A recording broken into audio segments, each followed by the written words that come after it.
அண்மை செய்தியை பார்க்கிறோம். ஈரானின் பதிலடி தாக்குதலில் இஸ்ரேல் தலைநகரில் உள்ள அமெரிக்க தூதரகம் சேதமடைந்திருக்கிறது. இஸ்ரேல் தலைநகர் டெல் அவிவில் இருந்த தூதரகம் சேதமடைந்திருப்பதாக தற்போது தகவல் கிடைத்திருக்கிறது. கூடுதல் விவரங்களோடு செய்தியாளர் முகிலன் இணைகிறார். அவரிடம் பேசலாம்.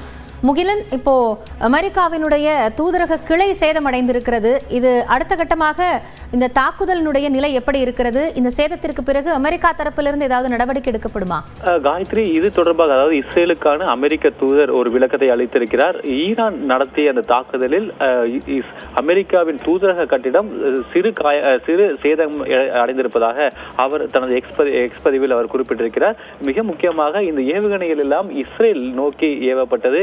அதற்கு இஸ்ரேல் நடத்திய பதில் தாக்குதலில் இந்த சம்பவமானது நடந்திருக்கிறது. அதில் அவருக்கு தெளிவாக இது சம் மைனர் டேமேஜஸ் என்று தனது எக்ஸ் பக்கத்தில் அவர் குறிப்பிட்டிருக்கிறார். நாம் ஏற்கனவே பார்த்திருக்கிறோம், அமெரிக்கா இந்த விவகாரத்தில் ஒரு தெளிவான நிலைப்பாட்டை எடுத்திருக்கிறது.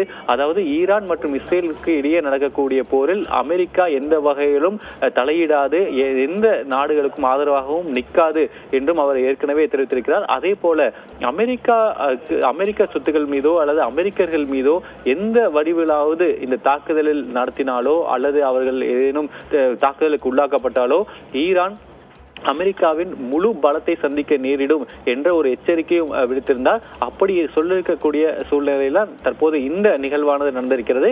ஆனால் இது அமெரிக்கா, அதாவது இஸ்ரேலில் இருக்கக்கூடிய அமெரிக்க தூதரகத்தை குறிவைத்து நடத்தப்பட்ட தாக்குதல் அல்ல. அந்த இரு நாடுகளுக்கும் நடக்கக்கூடிய அந்த போரில் ஏற்பட்ட ஒரு நிகழ்வு காரணமாக இந்த சேதங்கள், சம் மைனர் டேமேஜ், சிறிய சேதாரங்கள் நடந்திருப்பதாக இஸ்ரேலுக்கான அமெரிக்க தூதரும் தற்போது விளக்கம் அளித்திருக்கிறார். காயத்ரி, நன்றி முகிலன், இது குறித்த விவரங்களுக்காக.